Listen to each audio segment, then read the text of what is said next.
If you've been through divorce, you may have moments where you wonder if you're still lovable or if you will ever find love again. Today, I want to remind you of a profound truth. You are already worthy of love, not because of your relationship status or how someone else treats you, but because of who you are. Hey, joy seekers, welcome back to Find the Joy with Jenn. I'm so glad that you're here today. Today, we're going to dive into a topic that sits at the heart of so many divorce journeys, feeling unworthy of love after divorce. I don't know about you, but when I walked through my own divorce journey, one of the deepest wounds wasn't just the loss of the marriage and the relationship, it was the way I started to question myself. Am I even lovable? Was I enough? What is wrong with me that my marriage didn't work? If you've ever asked yourself those kinds of questions, I want you to lean in today because here is the truth, friend. Your worthiness of love is not up for debate. It was settled the day you were created by God. Divorce does not erase that. Rejection does not diminish that. And someone else's opinion of you cannot redefine it. But before we dive in, be sure to hit that subscribe button, friend, so you don't miss any future videos. Think of it as your weekly dose of joy, encouragement, and a reminder that you are more than enough. So let's get started. Let's talk about where your worthiness comes from. The world tells us that worthiness is conditional, that it's tied to your success or your appearance or your relationship status, or even how well behaved your children are, or if your children are successful in their lives as adults. But God tells us something radically different. He tells us our worth is inherent, it is eternal, and it never changes. Nothing, not divorce, not mistakes, or even rejection can change that. I love the image of a diamond. Imagine holding a diamond in your hand. If you drop it in the mud, does it lose value? No, it's still a diamond. It is still priceless. You just need to clean it up, right? Divorce is the mud. It might leave you feeling dirty or unworthy or tarnished or damaged, but it hasn't changed who you are at your core. You are still God's beautiful masterpiece, my friend. You have infinite worth. That is so important to remember because divorce can shake our identity to its core. But your worth was never dependent on your spouse's ability to see it. It was never dependent on whether your marriage lasted or ended. Let's talk about the lies divorce whispers. Here's the problem. Divorce whispers lies to us, lies that feel so convincing when we're hurting. Lies like, I wasn't enough, or if I had been prettier or kinder or more patient, maybe it would have worked out. I failed, so I must be broken. Have you heard these before? I know I have. I've thought them and believed them. But here is the truth. Those are just thoughts. They are not facts. They're not the truth. Your brain will try to hand them to you as facts, but they are not. This connects to something that I've shared previously in the episode about love. Love is actually more about the person doing the loving than the one receiving the love. Remember, we are all 100% lovable and worthy of love. Many people in this world are damaged and they have a reduced capacity to love us. That does not mean that we are not worthy or deserving of love. So if someone couldn't love you well or at all, it's not because you are not lovable. It is because they have a reduced capacity to love you. If your parents struggled to love you, it was about their capacity, not your worth. If your spouse rejected you, that is about their choice, not your lovability. Someone else's rejection does not rewrite or define your identity or your worth. So, what do we do with all of this? How do we actually feel lovable again after divorce? First, we have to start with our thoughts. Remember, your emotions come from your thoughts.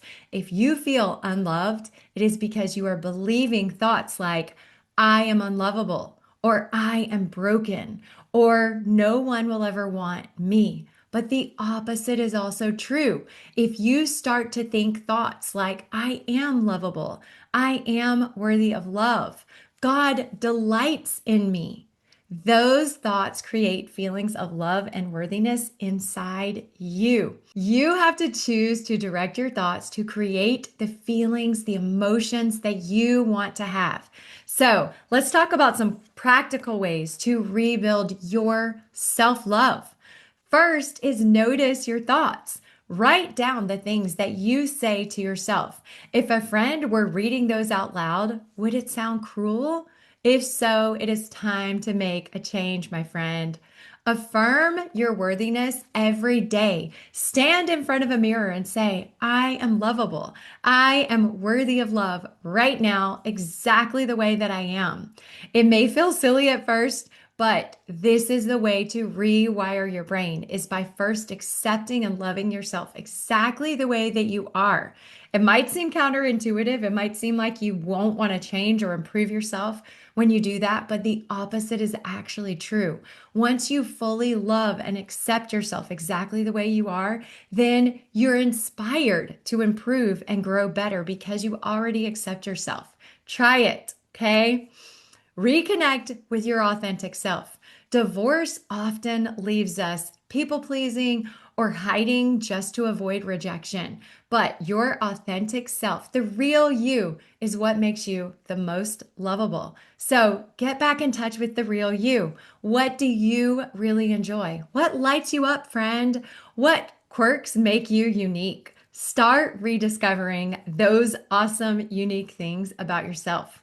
Next, celebrate your strengths. I want to challenge you to write down 10 things that you respect and admire about yourself. They don't have to be huge things. It could be something simple like, I make great pancakes, but that counts.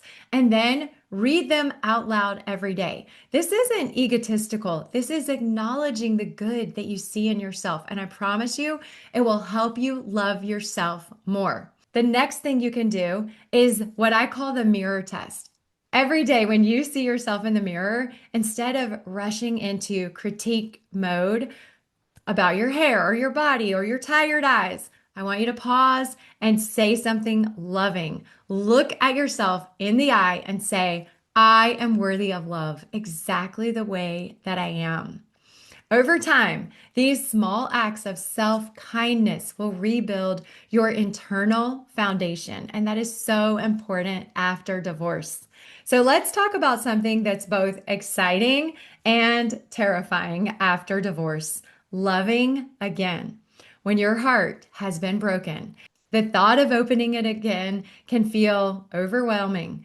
Acknowledge how scary it feels to open up again after heartbreak. That's just a feeling, right? Being afraid of what comes next. It's just a feeling. You can sit with that feeling. You can allow that feeling. It might feel safer to shut it down and stay closed off, but part of healing is letting love back in. So you can sit with that uncomfortable feeling for a little while and then allow love back in. And I don't just mean romantic love.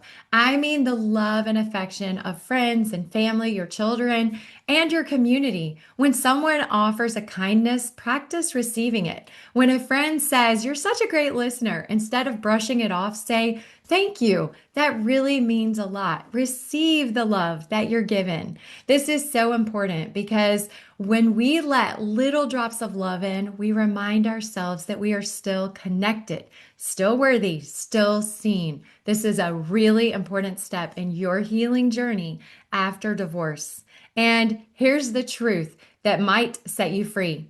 Your lovability is not measured by who chooses to love you. It is not measured by who stayed or who left in your marriage. It is not measured by likes on social media or compliments that you receive from others. Someone else's rejection is not a mirror of your worth. And you have to know that deeply inside yourself, my friend.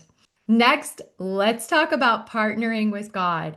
If you've been with me for a while, you know where I'm headed because this is the most important part. Our ultimate source of love is God. His love is constant, unconditional, and perfect. Even when you don't feel lovable, He sees you as infinitely precious and of divine worth. I invite you to partner with Him in this healing journey. Pray specifically to feel His love for you individually, personally, and deeply. Ask Him to open your eyes to the ways that He is showing up in your life. One scripture that I love is Jeremiah 31, verse 3. I have loved thee with an everlasting love. Therefore, with loving kindness have I drawn thee. Isn't that beautiful? God is telling each of us that He wants to draw us to Him with loving kindness, that He has an everlasting love for each one of us. God's love is not conditional, it's not temporary, it is everlasting, my friends. That means divorce doesn't change that. Mistakes don't erase it, and rejection does not diminish it. One practice that I love is writing down God's tender mercies or answered prayers every week.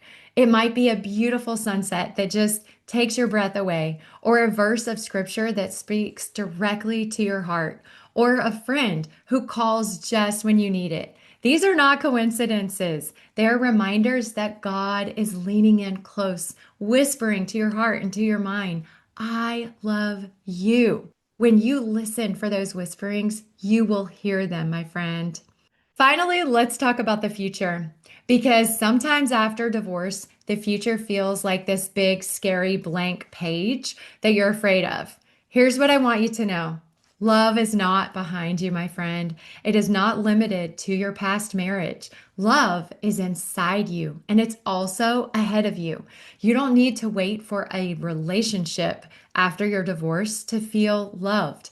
You can create love inside your life right now. Think of it like a garden. If you tend your own soil, your heart, by filling it with truth and with joy and with connection, love will naturally grow. It may come in new friendships or deeper family bonds, or in a new relationship with a friend or a romantic relationship, or simply in a stronger connection with God and yourself. But it will grow. So, here's my encouragement to you today. Divorce does not define you. You are still fully lovable, my friend, wholly worthy, and deeply cherished by God. As you begin to love yourself again, you will open the door for love to flow more freely, both giving and receiving. Remember, you do not have to wait for someone else to love you in order to feel loved. You can create that feeling right now through the thoughts that you choose, the kindness that you show yourself, and the love that you let in from God and from other people. I want to leave you with this. Your worthiness of love is not up for debate. It's already settled. You are worthy, you are lovable, and you always have been, and you always will be, my friend. If this video has spoken to your heart, don't forget to give it a thumbs up. It's like sending me a virtual high five. Also, please share in the comments what helps you remember that you're worthy of love after divorce. I would love to hear your thoughts and your stories, and your words may just encourage someone else who really needs it today. Thank you for spending this time with me today, Joy Seekers. Until next time, remember that you are already enough. You are already worthy and loved, and joy is within your reach, my friend. I'll see you next time. Bye, y'all.